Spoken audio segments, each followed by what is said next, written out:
Good morning students, all of you. अपना जो lesson चल रहा है the rise of nationalism in Europe, उसके अंदर जो कल हमने पढ़ा था द एज ऑफ रिवोल्यूशंस 1832-1848, उसका जो अगला पार्ट है the romantic imagination and national feeling, वो आज हम पढ़ेंगे। द रोमांटिक इमेजिनेशन का मतलब होता है कि रोमानिक कल्पना, एंड नेशनल फीलिंग का मतलब होता है कि भाई राष्ट्रीय भावना। तो राष्ट्र की भावना एक रोमानीवादी कल्पना से किस प्रकार विकसित हो रही थी, इसके बारे में हम डिटेल में पढ़ेंगे। कोई भी जो राष्ट्र होता है, अगर वो अपनी स्वतंत्रता की लड़ाई लड़ रहा है, भाई वो गुलाम है या फिर राजतंत्र से मुक्ति चाहता है, तानाशाही से मुक्ति चाहता है, तो उसमें सबसे बड़ी जो राष्ट्रीयवाद की जो भावना होती है, उसके अंदर जो उनकी एक मतलब जो कवि होते हैं, जैसे कवि हो गए या फिर कुछ गीत संगीतकार हो गए या फिर कुछ काव्य लिखने वाले व्यक्ति हो गए या फिर जो लोकल लोग हैं, ठीक है, अपने देहाती संगीतों के माध्यम से वो उन लोगों के अंदर एक राष्ट्रीय भावना का इतना जबरदस्त विकास कर देते हैं कि उन लोगों के अंदर पूरी जोश और पूरी ताकत के साथ वो अपने राष्ट्रीय भावना का विकास हो जाता है और फिर वो उसके खिलाफ संघर्ष लड़ते हैं और अपने देश को आज़ादी दिलाने में बहुत सारा मतलब उनका योगदान हो जाता है। फिर तो अपने देश के अंदर भी बहुत सारे ऐसे देशभक्ति के गीत थे, ठीक है, या फिर कोई युद्ध होते हैं तो उसके अंदर जो देशभक्ति के जो गीत होते हैं, ठीक है, अपने देश में भी गाया गया था भी ए मेरे वतन के लोगों जरा याद करो कुर्बानी। तो इस तरह से क्या होता है कि उसमें राष्ट्रीयता की भावना का पूरी तरह से विकास हो जाता है, नेशनल फीलिंग हो जाती है। तो ये जो पार्ट है इसमें हम देखेंगे जो रोमांटिक इमेजिनेशन था, जो नेशनल फीलिंग थी, वो कैसे हुई, लोकल लोगों का क्या योगदान था, कवियों का क्या योगदान था, उसमें आज हम ये देखेंगे। The development of nationalism did not come about only through war and territorial expansion. इसका मतलब यही है कि जो नेशनलिज्म है, जो राष्ट्रवाद है, उसका जो डेवलपमेंट था, विकास था, वो सिर्फ टेरिटोरियल एक्सपेंशन यानी क्षेत्रीय विकास या क्षेत्रीय विस्तार या फिर वार यानी युद्ध के कारण ही नहीं आया। Culture played an important role in creating the idea of the nation, यानी जो संस्कृति थी, कल्चर थी वहां की, उसने एक इम्पोर्टेंट रोल प्ले किया था किसमें, जो आइडिया ऑफ नेशन था, राष्ट्रवाद का या राष्ट्र का जो विचार आया था उसको बनाने में। Art and poetry, stories and music had express the shape nationalist feeling, यानी जो आर्ट थी, पोइट्री, स्टोरीज और जो म्यूजिक वगैरह जो थे, इन्होंने भी जो नेशनलिस्ट जो फीलिंग थी उसको बढ़ाने में काफी बड़ा योगदान था इनका। आगे क्या है, लेट अस लुक द रोमांटिकिज्म, यानी रोमांटिकिज्म का मतलब होता है रोमानीवाद। अब इसको हम देखेंगे रोमानीवाद क्या होता है। A cultural movement with sought to develop a particular from a nationalist sentiment, यानी एक कल्चरल मूवमेंट, एक सांस्कृतिक एक मूवमेंट हो रहा था यहाँ पे, the sought to develop a particular from a nationalist sentiment, जिसमें कि राष्ट्रवादी जो भावनाएं हैं, ठीक है, उनको गढ़ने में काफी बड़ा योगदान हुआ था इनका। अब जो इसमें जो रोमानीवाद है, ये एक सांस्कृतिक आंदोलन था, ठीक है, एक क्या था, ये एक कल्चरल मूवमेंट था और जिसका जो डेवलप था, जिसका जो विकास था, वो एक खास तरह की राष्ट्रीय भावना को विकास करना ही था। Romantic artists and poets generally criticised the glorification of reason and science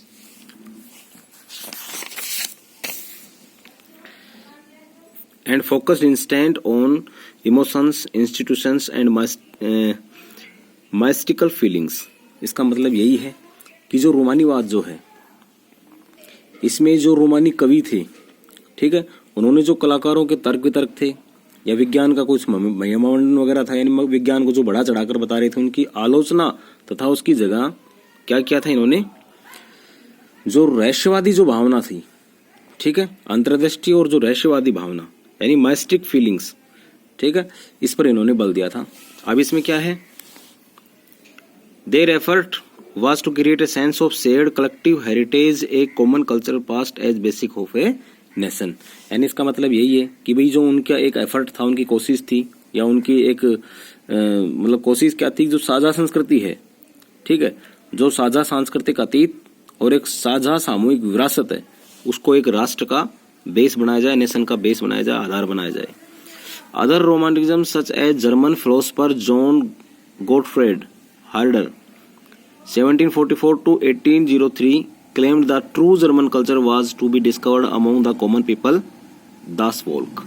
इसका मतलब यही है कि जो जर्मन दार्शनिक थे योहान ग्राटफील्ड, ठीक है, जोहान है, इसको योहान बोलेंगे अपनी हिंदी में, तो जो जोहान गॉटफ्रीड हार्डर जो थे, इन्होंने बताया कि जो जर्मनी की जो संस्कृति है, ठीक है, यानी जर्मन जो संस्कृति है वो आम लोगों के अंदर, यानी आम लोग किन्हें बोलते हैं, दास वोल्क। दास वोल्क का मतलब होता है कॉमन पीपल, इनके अंदर ही निहित है।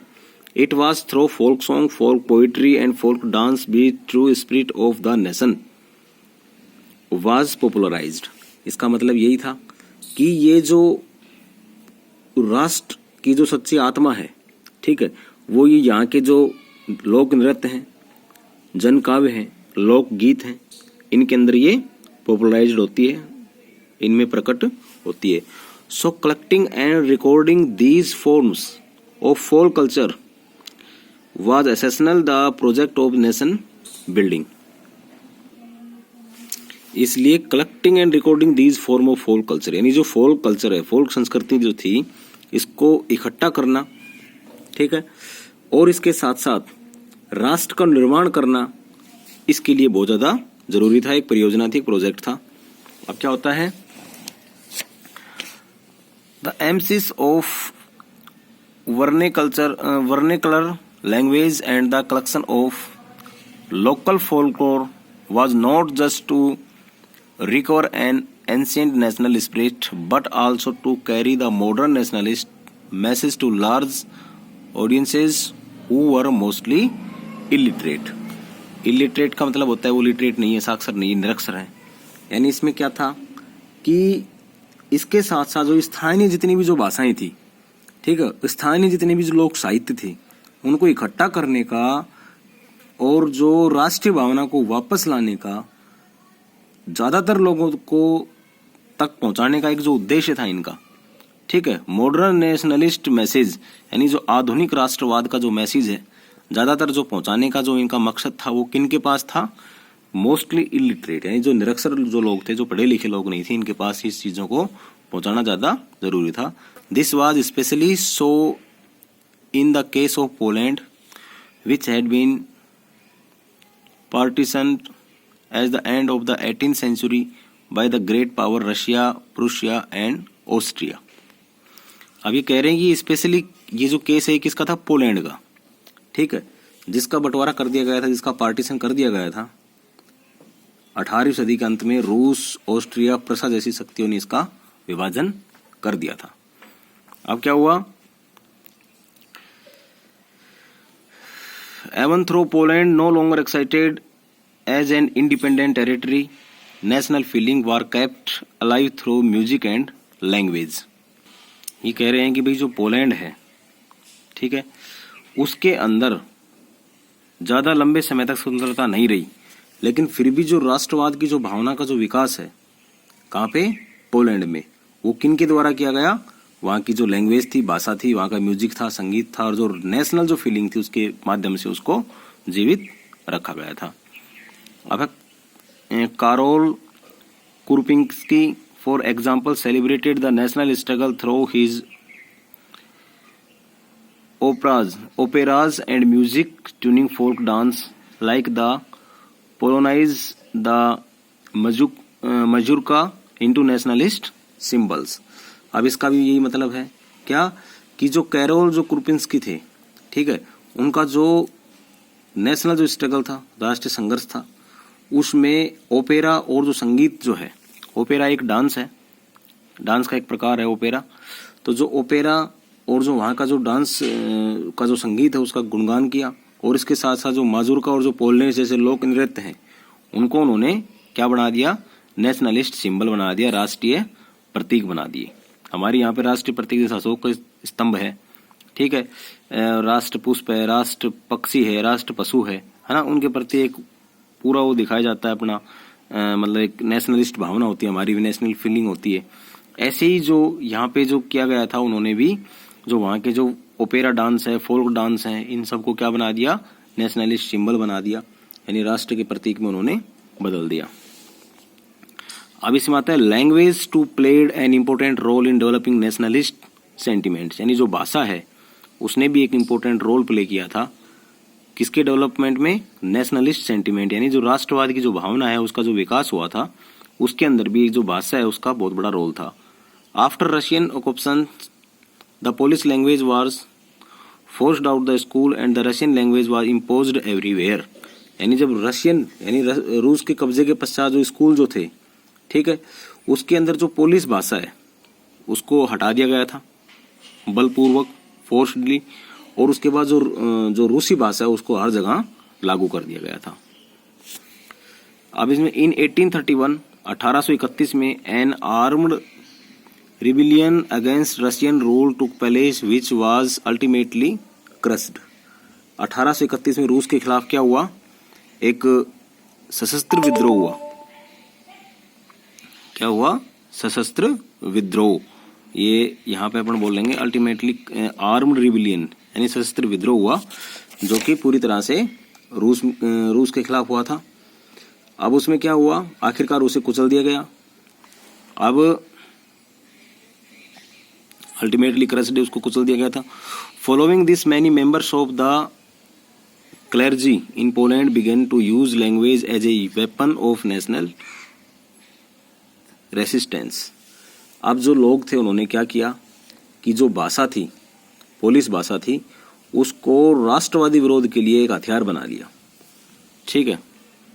अब क्या हुआ? Polish was used church gathering and all religion institutions.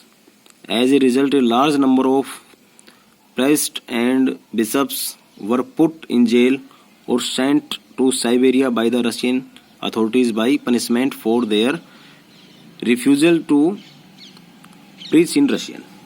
इसका मतलब यही था कि भाई जो बहुत सारे जो लोग थे, ठीक है, यानी चर्च के जितने भी आयोजन थे, जो भी धार्मिक शिक्षा थी, उसमें जो पोलिश भाषा थी, पोलिश लैंग्वेज थी, चर्च में वगैरह में, धार्मिक कार्यक्रमों में उसको लगाने लगा। इसका जो रिजल्ट है, इसका जो परिणाम है वो क्या हुआ?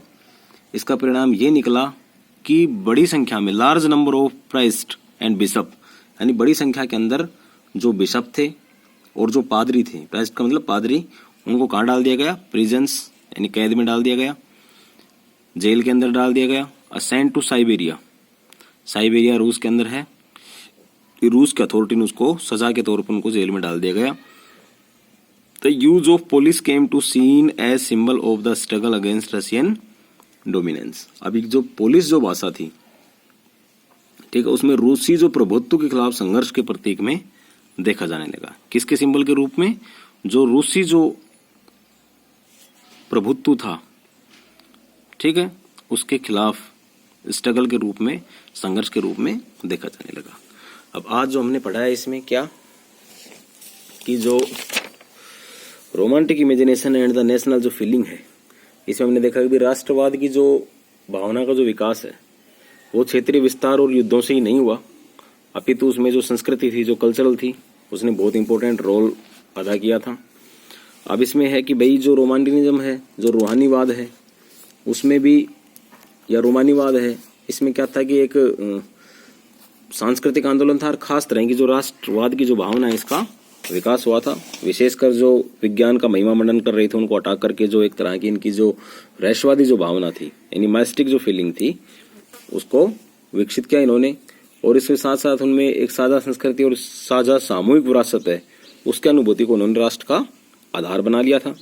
अब 1744 से 1803 तक जोहान गॉटफ्रीड जो है, ठीक है, इन्होंने दावा किया था कि जो राष्ट्रवाद की जो सच्ची भावना है या सच्ची आत्मा है वो यहाँ के लोकल जो लोक नृत्य हैं, जन काव्य हैं, लोकगीत हैं, उनमें ही प्रकट होती है। इसके अलावा स्थानीय बोलियों के ऊपर बल दिया जाने लगा, ठीक है।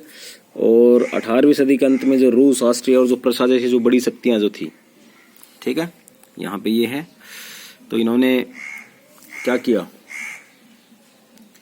विभाजन कर दिया गया था किसका? पोलैंड का। और जो पोलैंड की जो पोलिश भाषा थी वो राष्ट्रवाद के रूप में काफ़ी उभर करके आई। और फिर लास्ट में जो रूसी जो भाषा, रूस के कब्जे के पश्चात जो स्कूल की पोलिश भाषा थी उसको बलपूर्वक हटा करके रूस की भाषा सब जगह लागू कर दी गई थी। और लोगों ने फिर जो पोलिश भाषा है इसको एक हथियार के रूप में ले लिया था।